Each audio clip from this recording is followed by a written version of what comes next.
Hello. Today we're going to be talking about TSI prep and practice for the TSI 2020. And so we'll discuss online options for taking the test, signing up, and strategies for beating the test. So if you're taking the TSI, here's what you need to know.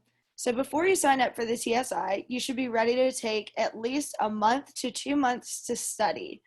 Make sure that you're giving yourself this time and stick to a study schedule. The TSI is important because passing the test shows that you are ready for college level courses. If you pass the TSI, you'll be able to start freshman classes in college right away. If you do not pass the TSI in each section, then you will have to take extra courses because you will not be considered ready for college level courses.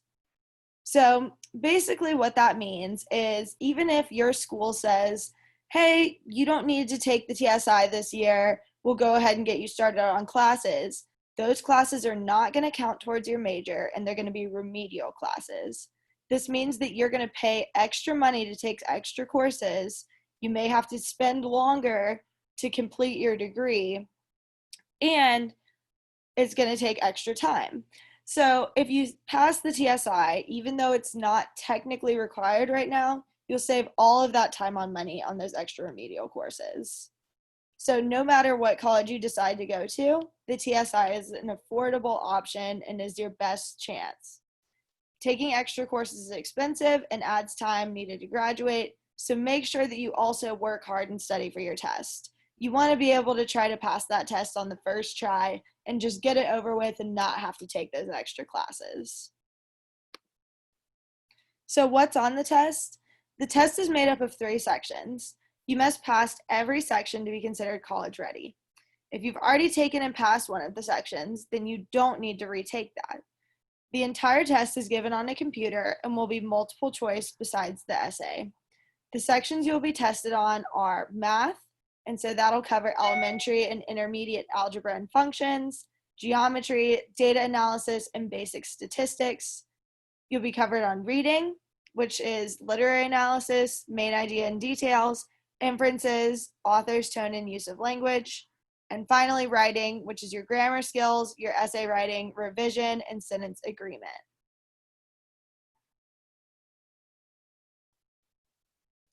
So how do you take the test? The TSI is given on a computer, either at home or at a testing center. Every section, reading, writing, and math, will have about 20 multiple choice questions plus an essay for the writing section.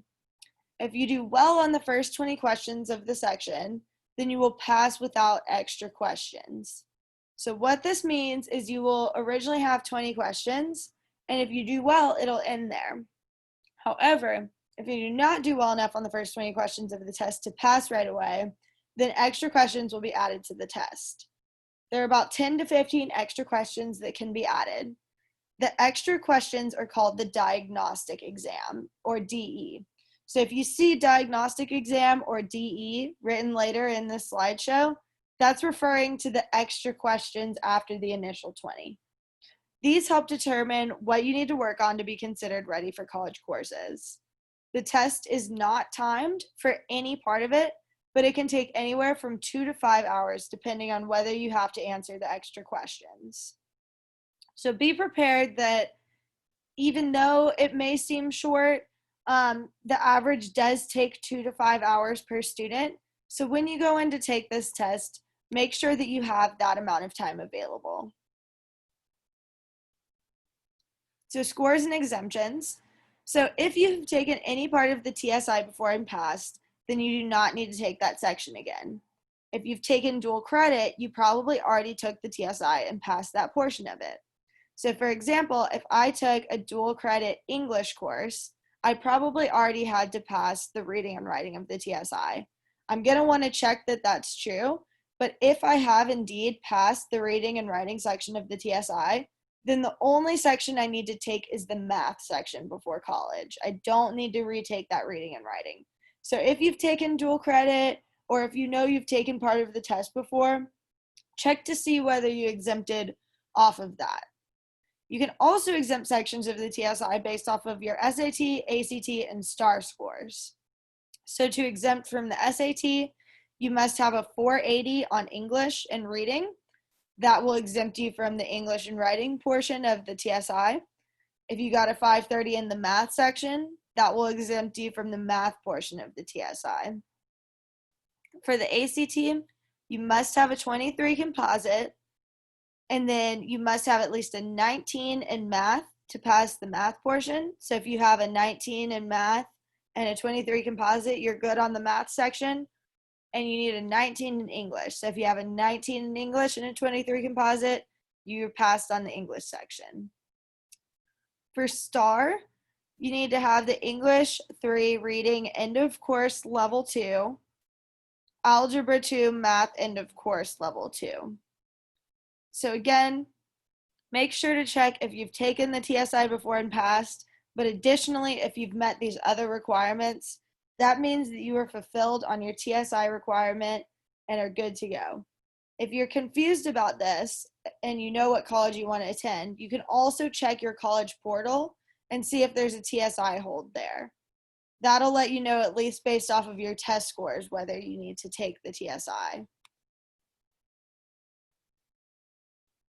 So passing scores. So once you figure out which sections you will need to take, it's time to sign up for the test.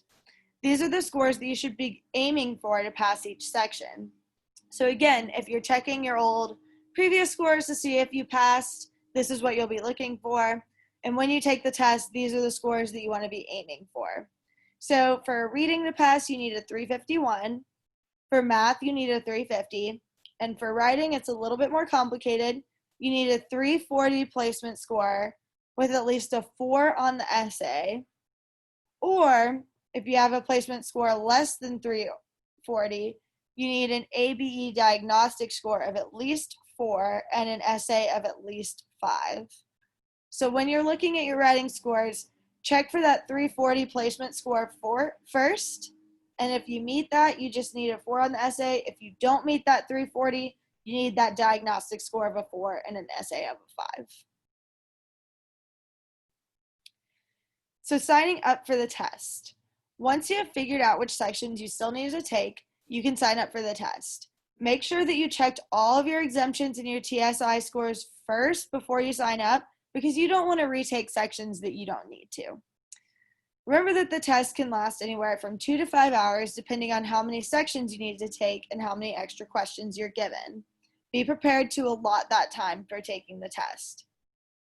The TSI can normally be taken at your high school or at local community colleges. With the closing of schools due to COVID-19, there's also an option to take the test online.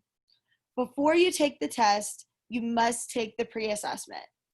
Whatever testing company that you sign up through will give you a pre-assessment, as well as your college. Make sure that you take that before you take the test. You can use the online option at schools that you have applied to. Just search the name of your school online TSI and you can sign up. There will be a fee to take the test and you'll be paired with an online proctor, so make sure to show up to your online test on time. Since there is a small fee, you don't want to be paying that fee and then missing your test time. You also don't want to be signing up and have an online proctor show up ready to give you your test and you're not there yet. So whenever you sign up, make sure to put it in a calendar, put a reminder on your phone. Make sure you have the date and that time locked down so that you're there when you need to be. And so this is an example for signing up for the test. So this is off of the HCC website. Additionally, if you have a hard time for any reason, let's say you're going to one college and you can't figure out how to sign up for the TSI through that college, you can still sign up through a local community college or your high school if it's offered and take it there. So for example, if I'm going to, let's say, Lamar, and I'm not sure how to take the TSI through Lamar. I've searched, I'm not positive. I could reach out to CCC and they can help me. I could also go to HCC or Lone Star's websites and see if there's an online testing option there. So here's the HCC website. So the link you could go to here, so it's hcc.edu resources for current students, testing services. I can also just Google HCC testing services, and then you'll get this menu down here. So it says COVID-19 course placement and testing options. So you can remote placement test with WebEx. That's one online option that they offer. You can also remote placement test with Examity.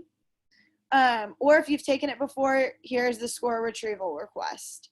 So you can go in and find your old scores. So if you're deciding between WebEx and Examity, you want to make sure to research the requirements that each of them have. They may each have different fees.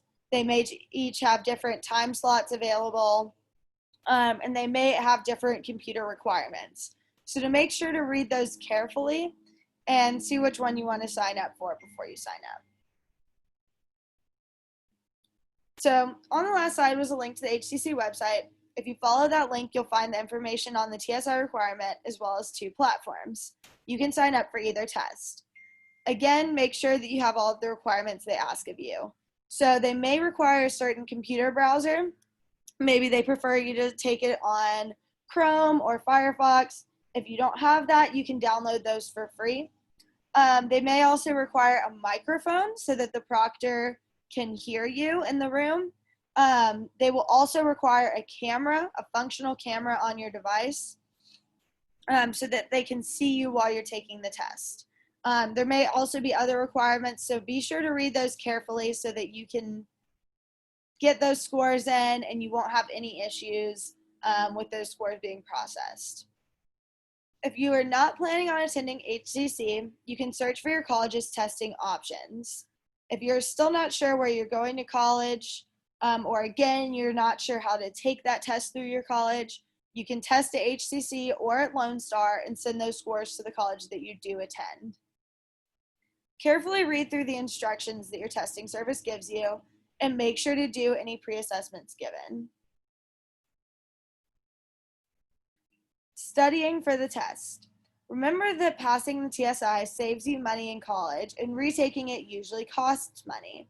So again, the TSI does have a small fee, but those remedial courses in college are much more expensive than the small fee. Again, when you retake it, you'll have to repay that small fee. So really, it's going to be important to pass it that first time and try to save that money. Take making a study schedule seriously and commit to it. Again, this is time and money at stake. So this is not just studying for, a test that you take in school. This is studying for a test that will allow you to progress in college. Studying every day will save you time and money. So you need to study, but how do you make a study schedule? Ideally, you should study for the test for 1 to 2 months. I know that it may not be easy to find that 1 to 2 months right now in the summer. So if you have to condense it, that's fine.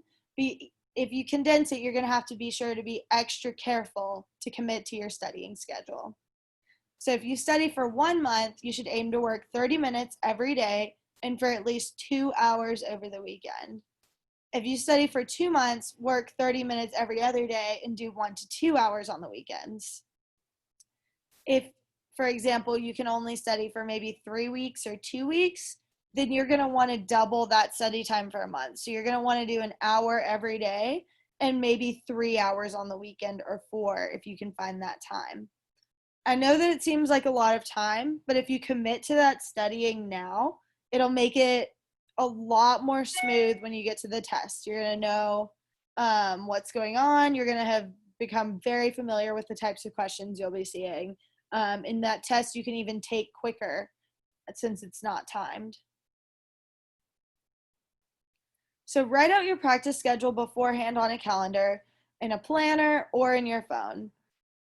Honestly, it can also be beneficial to write down all 3. I recommend using a planner and your phone so that, when you look at the planner, you know what's going on, but also maybe you get a phone alert every day to remind you. And decide which sections you should start off with. You should study the subject that you struggle the most with first. So if I have to take all of the sections of the TSI, but math is my weakest subject, or maybe I haven't taken it at a high level. Maybe I'm good at math, but I haven't taken,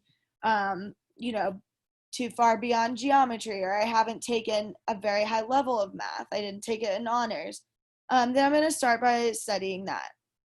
If you aren't as confident in language or grammar, then start with that. If you start with your worst subject, you will have the most time to prepare for it. So this is really important, especially if you're taking it and you only have 2 or 3 weeks to study. You want to start with that subject that you're not as confident in so that you can have that full 2 or 3 weeks where you're addressing that subject. You can use free online practice tools to prepare. There are multiple websites that have free practice questions and even practice sections of the test. Use these and other study methods to pass the test.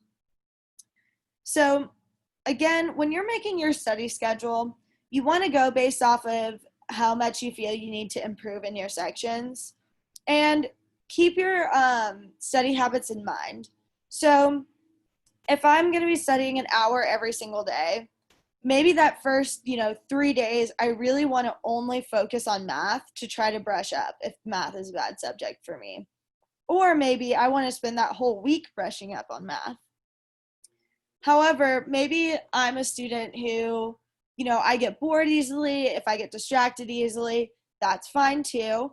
I'm going to say, okay, maybe I'll study math for 30 minutes and reading for 30 minutes every day. That way, at least the topics are a little bit different. I keep a little more engaged. That's fine too. Make sure that you make a plan based off of how you think and how you work best. There is no one best option for everybody, but you do want to make sure that you're giving yourself the most time possible to address everything and to address those subjects that you feel are a bit sticky. So here's an example of how your study strategy should look. So you could start with this website, so mometrics.com, TSI practice test. I would recommend that you take a picture of these links right now, or that you write down the websites and go search for them. These are all great websites. They are free and there's a ton of practice material. So Mometrics here has TSI practice tests. They also have each section, they have study strategies for, they have practice questions for, they have quizzes, they have tests. So Mometrics is a great website. There's also TSIPracticeTest.com. Again, free, lots of great material. And then there's a College Board resource. So AccuPlacer College Board, TSIA Texas. Definitely search that one. It's College Board. They have practice tests, practice questions, quizzes. They have really everything you could find there. And so you'll spend about 30 minutes a day on these websites practicing one subject at a time. I would recommend doing a mix of all 3 websites just because you'll get a bigger mix of questions. So I would say, okay, maybe I'll spend 1 week on the first one, 1 week on the second one, 1 week on the third. Maybe you want to switch it up each day. However you want to do it is fine. You'll spend about 30 minutes to an hour on these websites practicing one subject at a time. If there are certain question types that you struggle with, write them down in your phone or a notebook. So if I'm on these websites and I notice that a certain type of English question, maybe questions that are based off of details in the passage, I'm really struggling with, I'm going to write down details in the passage. Maybe I also notice that I don't really know mean, median, mode, and range very well for math. I'll write that down. Then you'll want to go to Khan Academy and get those extra practice with those question types. So if I know that certain types of math questions are difficult for me, I'm still going to stick to working on all 3 of these, but I'm also going to go to Khan Academy and say, okay, I need to learn everything about mean, median, mode, and range. This way, you'll master those questions. When you see it on the test, it'll be easy. The same stuff does appear on every test. You'll always be tested on the same type of topics. So it's really important to master those topics that you keep noticing and that you might struggle with. Use your weekends to complete full sections of the TSI or full practice tests. This will really help boost your confidence for the test. especially if you're someone that gets test anxiety. If you take a full practice section every weekend, so a full math practice section from one of these sites or a full reading one, when you take the test, you'll have done it before. You won't be as nervous. This helps a lot with test anxiety. It also helps a lot with just pacing yourself on the actual test. The more you practice, the better you are going to do on the TSI. And so other things you can do before the test.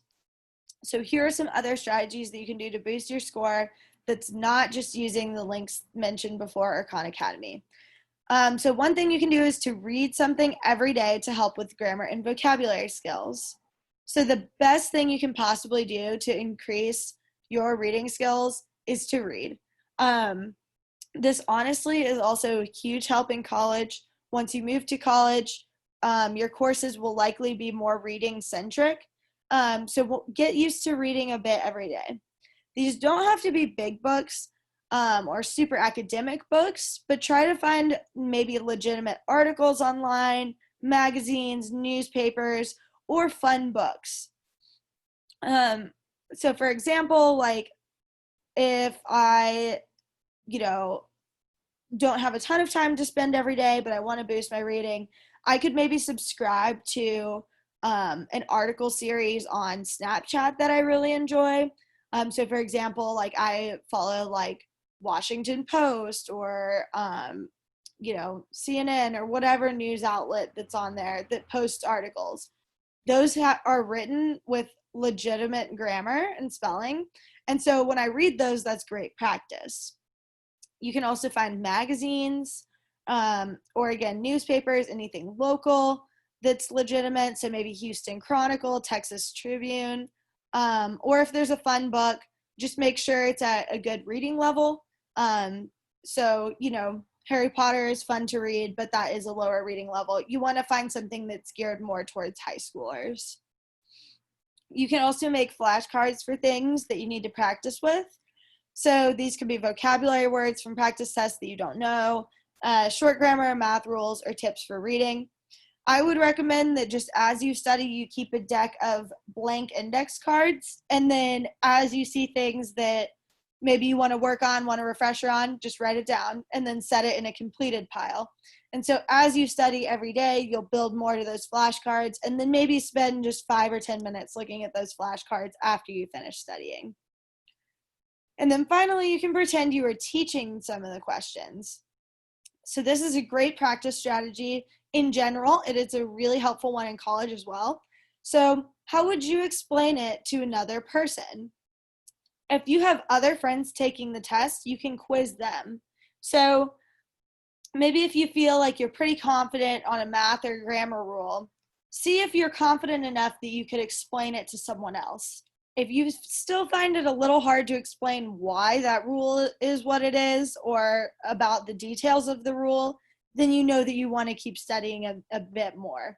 And then naturally you will learn that rule the more you try to study it to be able to teach it. So now we're going to move on to look at some example questions. So over the next few slides, we'll look at some example questions. See if you can solve them on your own, and then we'll cover the answers. After the example questions, I will include some tips for picking the right answer. Take notes. These tips will narrow down your choices in the future. Remember that practice is key to getting a high score on the test. Take a lot of notes on the coming slides and work to identify the types of questions that you feel you may need to work with more. So this is the first example question. If you're watching this video, pause it here to give yourself a second to look at this question.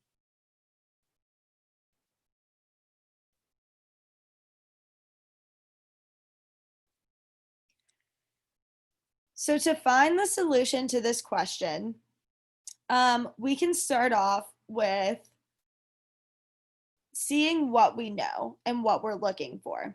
So with every question, try to figure out what you do know and what your objective is. So here we have variables and we have a constant. And then we also need to find what 6t is.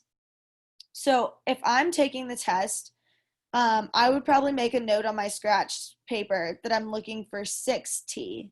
I'm not looking for just T or 3T or anything like that. I'm looking for 6T. Then I'll start out with, okay, I'm looking for 6T. How can I find that? Well, maybe I need to know what T is, right? And so then I'm going to start to redistribute this first equation. So we have 3T minus 7 equals 5T. So naturally, I could subtract 3T from both sides to combine like terms. So if I subtract 3T from the left right here, I'm left with just negative 7 on this side, right? This 3T is gone. If I subtract 3T from right here, then I'm given 2T. So I have 2T equals negative 7.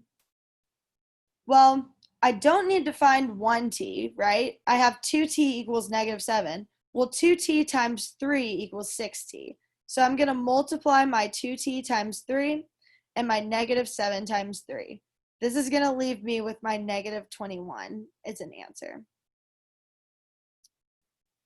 So here's the long solution. So you're going to start by simplifying on the left, get T on one side. You have 2T equals negative 7. You can figure out what 6T is by multiplying by 3. Simplification and algebra skills are very important on the test, so practice this a lot. If going through this question, you weren't sure how I was getting the answer, or maybe you are, but you're not sure, hey, what I should be subtracting first? How do I combine like terms again? I'm a little rusty on that. That is perfectly fine. But these skills do show up a lot on the test. So if that's something you felt a little bit rusty on, you're going to want to study your simplification and algebra skills right off the bat. Those are very important on the test. So here's another example question. So go ahead and pause this again if you're trying to solve this on your own. Okay, so a group of 18 people ordered soup and sandwiches for lunch. Each person in the group had either one soup or one sandwich. The sandwiches cost $7.75 each, and the soups cost $4.50 each. If the total cost of all 18 lunches was $113.50, how many sandwiches were ordered? So this one seems a little bit more complicated than the last one. Again, if this is a question type that you're not sure about, then you're going to want to study this a little bit extra because these types of questions do appear on the test. So I'm going to go ahead and write down all of the things that I know here. So I know that there are 18 people total and they only ordered one thing. So 18 people is important. Please apologize, or I apologize for my bad writing, but 18 people is important. So I'm going to write down 18 people, and they only could order one time. So here we have one soup or one sandwich. Okay, so we have 18 people with one soup or one sandwich. I'll write down both of those. The people that ordered sandwiches will make up one group where they pay $7.75. The leftover people order soups that cost $4.50. So I can start off by saying, X number of people ordered sandwiches. So X times $7.75 is the amount of money spent on sandwiches. So X times 7.75 is sandwiches.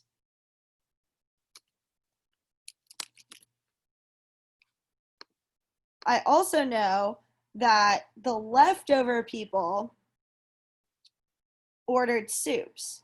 Well, there were 18 people total, and X bought sandwiches. So 18 people minus that X, and now we're going to put that in parentheses because this is the number of people ordering soups, times the price of a soup, which is 4.50, equals soup. So if you're having a little sticky spot here, basically what I'm doing is I'm saying, okay, I know that some people bought sandwiches for $7.75. The leftover people, so 18 minus that, spent $4.50 for soup. Those together are going to equal my total. So I'm going to have X 7.75, so that's sandwiches, plus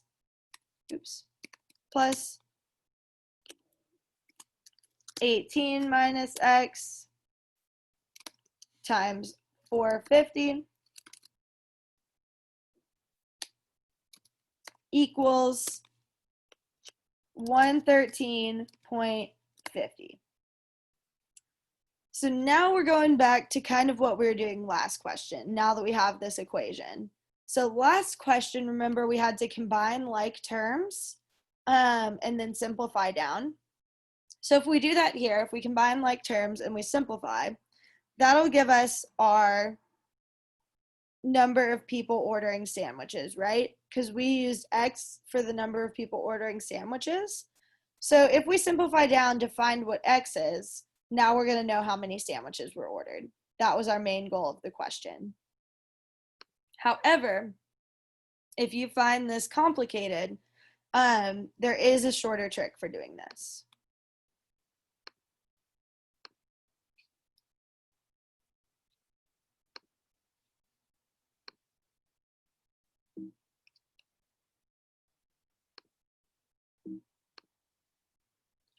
So here we can start by figuring out what the variable is.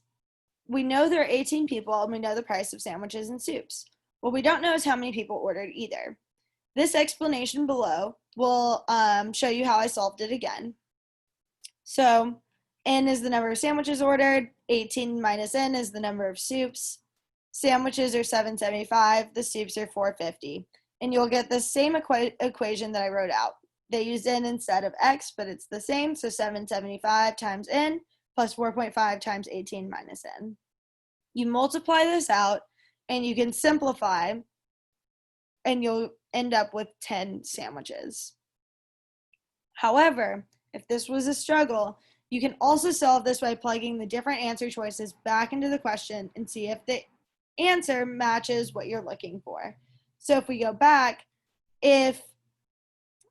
whenever you do this method, you'll want to start on a middle number. So if I plugged in 8 here for sandwiches, and I multiplied 775 times 8 and 450 times 10, because there are 10 people left over if 8 people ordered sandwiches, you're not going to get this 113.50. It's going to be a smaller number. If the number is smaller, then we know that that's incorrect and it was too small. So we can eliminate 8 and 7. Now I can try either 9 or 10. Whichever one plugs in and works, which is going to be 10, you know is the correct answer.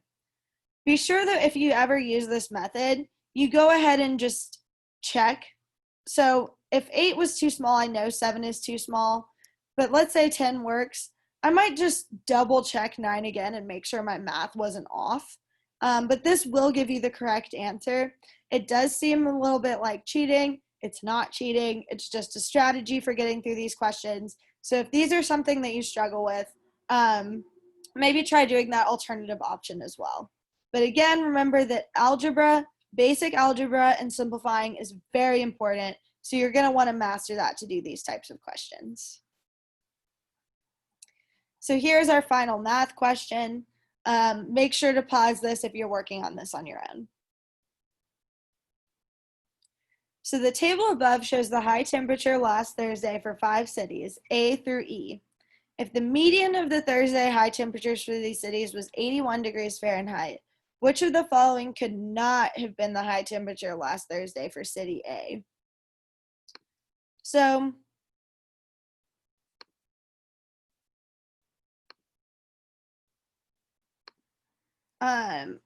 here we are again. We're going to check this out. So first of all, I'm going to point out that what we're looking at as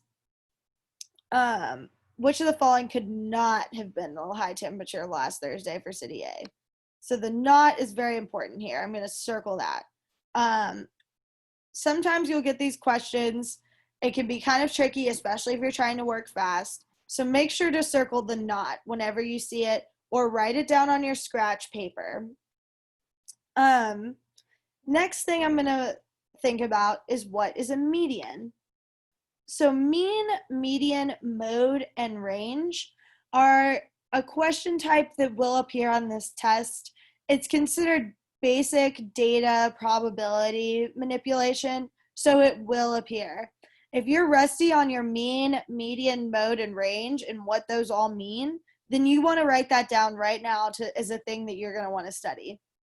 You can practice this on Khan Academy. It's very simple. It's really easy to learn. It's just getting those terms correct. So what median means is it's the exact middle number. So in this set, I have 5 numbers. So what I'm looking for is that exact middle one. And the middle one, we want to be 81 degrees Fahrenheit. So when you're doing median, what you ideally would like to do is go ahead and cross out the highest and the lowest, and keep crossing out the highest and the lowest up till you get to that very middle number. So I'm going to start off by crossing off the highest one and the lowest one. So 93, gone. 62, gone. Now I need to cross out the highest and the lowest again. Well, I see that 87 is the new highest, and we're not sure what this is. Well, if 87 is the highest, then to have 81 be the middle, this number either has to be 81 or lower, correct? If this was higher than 81, then 81 would be the next number I cross off, right? If this, let's say this is 82, then when I cross off my next highest and my next lowest, 87 and 81 would be my next highest and next lowest. We're not wanting this to be 82. We need the median to be 81.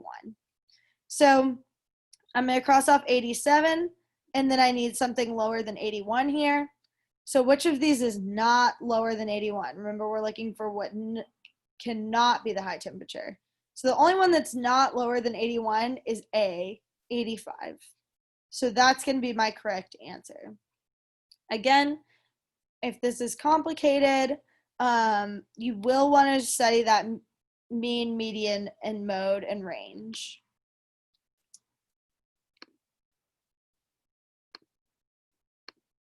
So here is the official answer. So again, if you're not sure what these mean, make flashcards with examples if you don't know all the definitions. So down here, choice A is correct. If the median of the Thursday high temperatures for the 5 cities was 81, then when the 5 temperatures are listed in order from greatest to least or least to greatest, 81 must be the 3rd temperature in the list. So it must be this middle number. Since the 3 greatest high known temperatures are 93, 87, and 81, the unknown high temperature for city A must be less or equal to 81 degrees.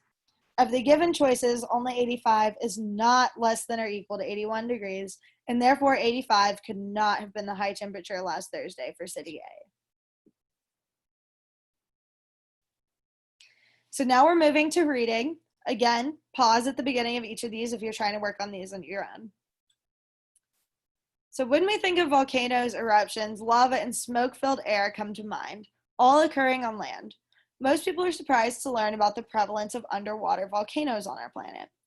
Because the lava and smoke spilling out of an active underwater volcano is contained by the ocean, people generally do not take note of these eruptions. However, the largest underwater volcanoes are capable of creating huge tidal waves, threatening coastal communities. The main idea of the passage is that, so here, the key that I'm going to be looking at is the main idea. So I'm going to circle this. This is a main idea question. I'm not looking for a detail. I'm not looking for the author's point. I'm not looking for an inference, none of that. I'm looking for the main idea. When you see that, you should look at your answer choices and try to figure out which ones apply. So, to the whole passage. So, if I read this and it doesn't apply to the entire passage, then it's probably not a main idea point. So I'm going to start going through these. So A, traditional volcanoes and underwater volcanoes are similar. So I don't really read this and see that the main point here is about how similar they are. If this was talking about how they're similar, then the passage would probably be more about all of the ways that they're similar, right? So I'm not sure about A. I'm going to move it on from that. B, the lava and smoke from an underwater volcano is contained by the sea. Well, we know that that is true because the lava and smoke spilling of active underwater volcano is contained by the ocean. It says it right here. However, this also doesn't apply to the whole passage. This passage is not about how lava and smoke gets contained by the ocean. If that was the main point, the passage would probably talk a lot more about how the ocean contains it, why it's contained, the ways that it's contained. We don't really see that. C, most tidal waves are caused by underwater volcanoes. Again, this does say that they are capable of creating huge tidal waves. It doesn't say that most are caused by big tidal waves. And again, this passage is not about tidal waves and where they come from. So C is probably not the correct answer. D, underwater volcanoes receive little attention but can be dangerous. To me, this can apply to the whole passage. So the beginning, we start out about how they receive little attention. So most volcanoes we think of occur on land. Most people are surprised to learn that they exist underwater. It's contained, so we don't take note of them. And then they can be really destructive. So this whole passage, really, every single sentence I can link back to either them receiving little or no attention or being dangerous. So here, D is going to be the correct answer. If this is something that you struggled with, then you're going to want to study main idea questions. Additionally, I would like to point out that B and C both used details from the passage that were almost word for word in the passage. This is a trick. They're trying to get you confused by details where you're going to read it and say, oh, I remember reading that. And then you just choose that answer, even though it's not really the main point. So be careful to look out for those details that might trip you up.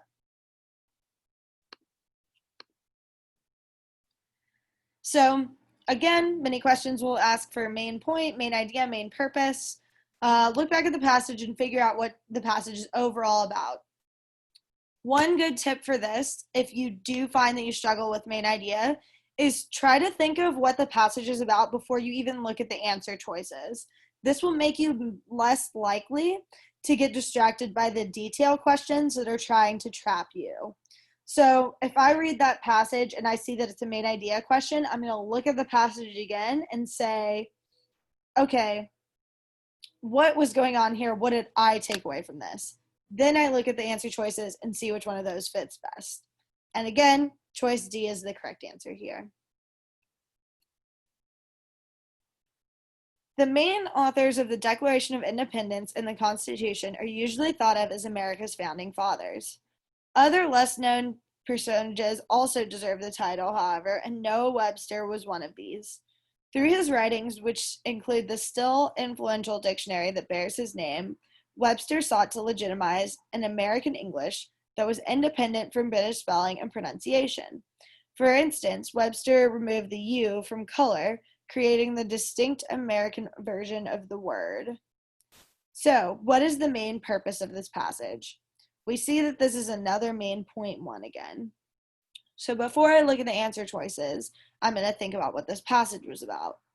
This passage to me was about Noah Webster creating a very new influential type of English, or creating an American English. And then it lists some examples about that. So to me, that's what's in my head. So I'm going to look through the answer choices now. A, to praise the founding fathers. So this one to me does not work. The founding fathers are only mentioned once in the beginning, and it's not about them. B, to present information about an important American. Maybe. So I said it was about Noah Webster. He is an important American, and this is information about him. To define and explain American English. This one is a bit tricky, but to me, this does not seem like the correct answer. The definition of American English is not here, and it's not thoroughly explained. They do an example of a word that's different in American English, but other than that, this passage isn't really about American English and its definition. D, to distinguish American dictionaries from British dictionaries. Again, that is talked about in this passage, but that isn't the main point. The main point isn't to tell you all the ways that they're different or talk about the difference between the two. So choice B is correct. So the answer discusses Noah Webster and the idea that he deserves the title of founding father.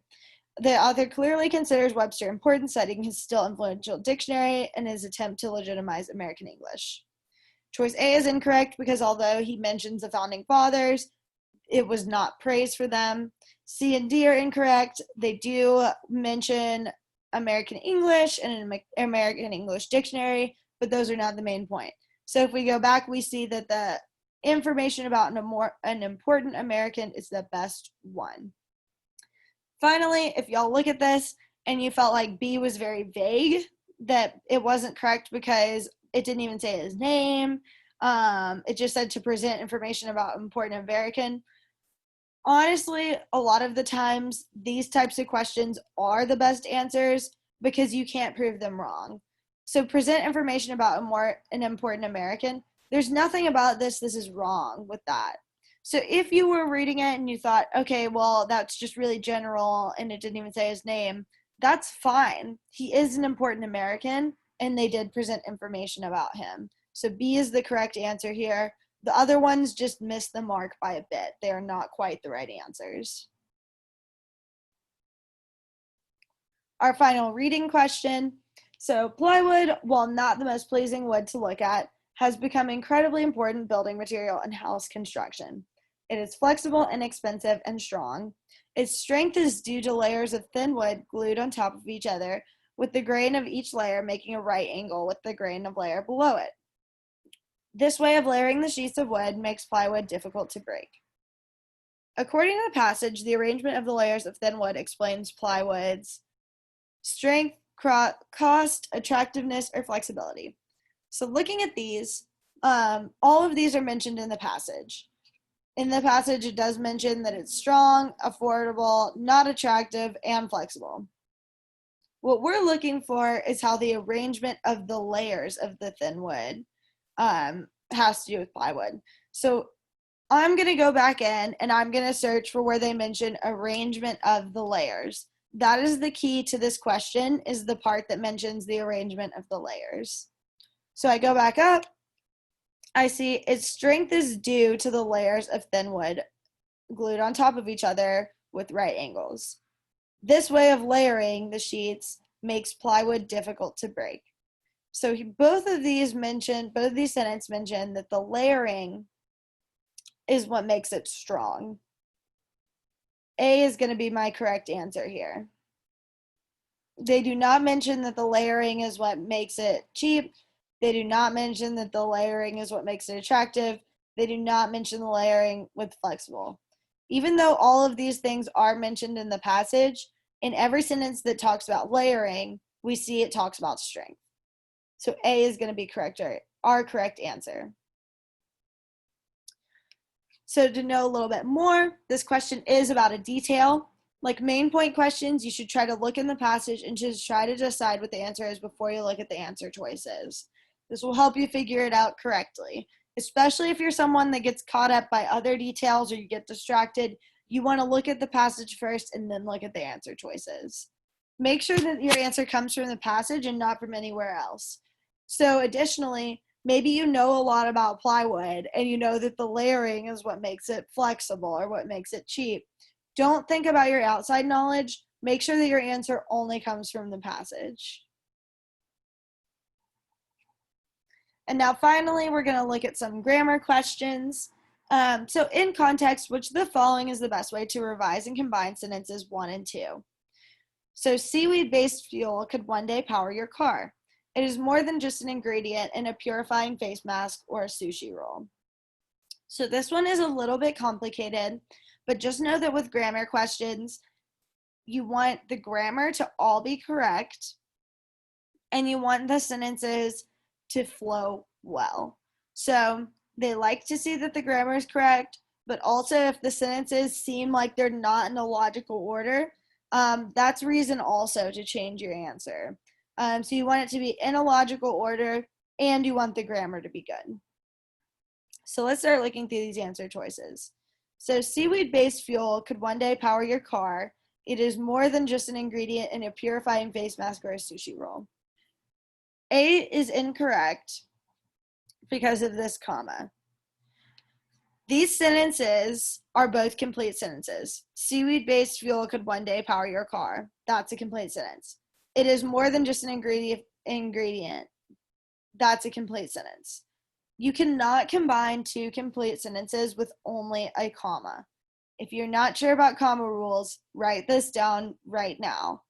You cannot combine two sentences with just a comma. That's considered a run-on. You can either use a period, you can use a semicolon, or you can use a comma and a conjunction, which is like and, but, for, so, things like that. Here we only have a comma, no conjunction, no period, no semicolon. This means A is a run-on. That is incorrect. B, seaweed-based fuel could one day power your car because it is more than just an ingredient in a purifying face mask or a sushi roll. We have the same problem here. We have a conjunction with because, but we don't have a comma. You cannot combine two complete sentences without a comma and a conjunction, a semicolon, or a period. B is incorrect. C, seaweed is more than just an ingredient in a purifying face mask or a sushi roll. Seaweed-based fuel could one day power your car. So this one, we do have our semicolon here. This one is more grammatically correct. We will keep C. We're going to continue to read D because you should look at all of your answer choices. So D, fuel from seaweed could one day power your car, so it is more than just an ingredient in a purifying face mask or sushi roll. Again, we have a conjunction but no comma. This is a run-on. You have to have a comma and a conjunction, a semicolon, or a period. D is incorrect. So C is our only correct answer here. That is going to be the best choice.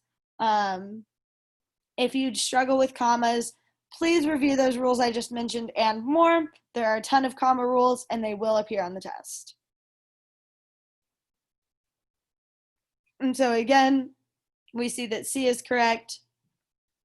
Logical and grammatical, so it needs to make sense and have good grammar. We see B is illogical cause and effect. D is vague. A is a comma splice. So all of these are incorrect here, besides C. Next one. It is important to learn how to swim even if one is afraid. The skill will invariably prove useful later in your life. So what we're looking to replace is one is afraid. The key here is we see this your in your life. Your pronouns need to agree. So if we're in second person tense, I'm talking to you, it will be useful later in your life, then we need to stick with that. So to stick with that, we're going to use you are. It is important to learn how to swim even if you are afraid. The skill will invariably prove useful later in your life. So your subjects need to agree, your tense needs to agree, those pronouns need to agree. We used you here. One is does not match you. Everyone is, that does not match your. They are, that does not match your.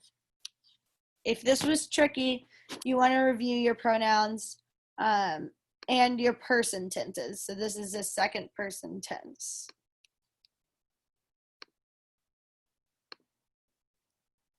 So again, choice B is correct. It avoids the pronoun agreement errors of the other options by providing the second person pronoun you.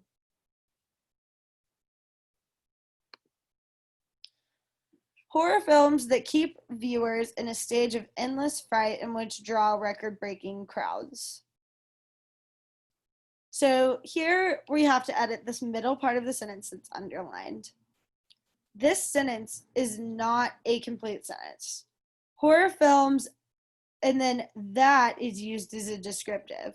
Horror films that keep viewers in a state of endless fright and which draw record-breaking crowds do what? There's no verb here. There's no completed action. We just know that horror films that bring in these people, what do? So we're going to try to revise this to make it an actual complete sentence. So A is the same thing, so we know that this is incorrect. B, horror films keep viewers in a state of endless fright and drawing record-breaking crowds. This is incorrect as well. It says horror films keep viewers in an endless state of fright, but drawing is the incorrect tense. You can't have keep and then drawing without switching tenses. C, that keep viewers in an endless state of fright, draw. So C works. So horror films that keep viewers in an endless state of fright draw record-breaking crowds. So this is saying that horror films that can keep people in fright draw record-breaking crowds. There's a completed action here, which with the draw record-breaking crowds. So C is a correct answer. D, horror films that keep viewers in a state of endless fright and they draw record-breaking crowds. We go back to the same issue. Using the and here makes this ending of the sentence incomplete. So we'll look at a longer explanation here. So this question tests your ability to make a proper sentence. The first sentence that appears is a fragment because there is no subject and verb paired together. In the first example, there is no completed action in the sentence since the word that is used. So choice C is correct. It avoids the sentence fragment error of the original sentence by providing the main verb draw to agree with the subject horror films and carry out the action of the sentence. In addition, choice C appropriately provides the relative clause that keeps viewers in an endless state of fright to modify the noun that precedes it, horror films. None of the other options result in a complete sentence. I would recommend, if this was difficult for you, to study your relative clauses. That was really the tricky part, was there was a relative clause here. So if this was tricky, I would write down relative clause. I would also write down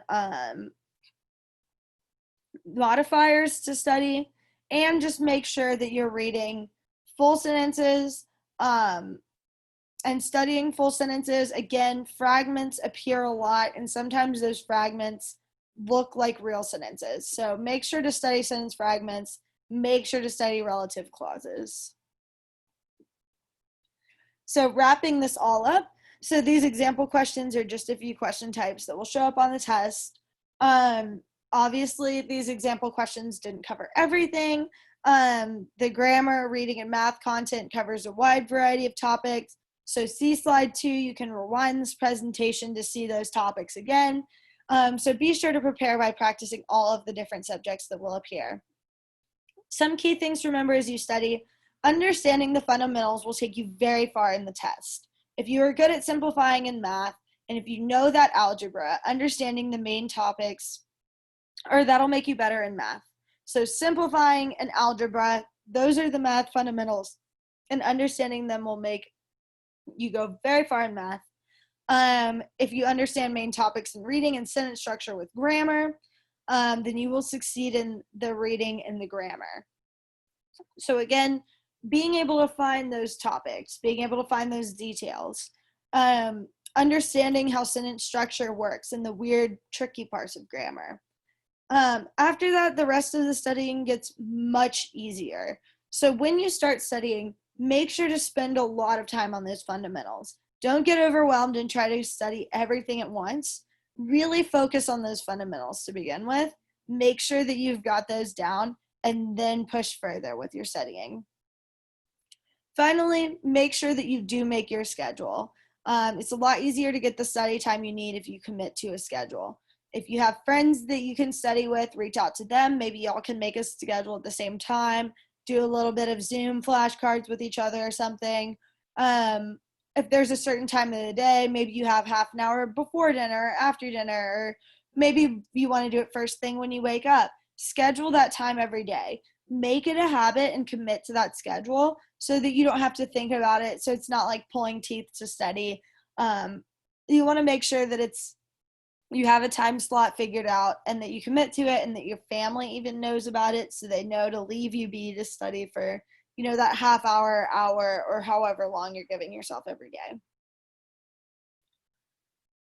Finally, if you have any additional questions that are related to testing, studying, or just college related, reach out to us. Definitely reach out to us if you're having trouble signing up as well. I know that things are a little bit weird about that.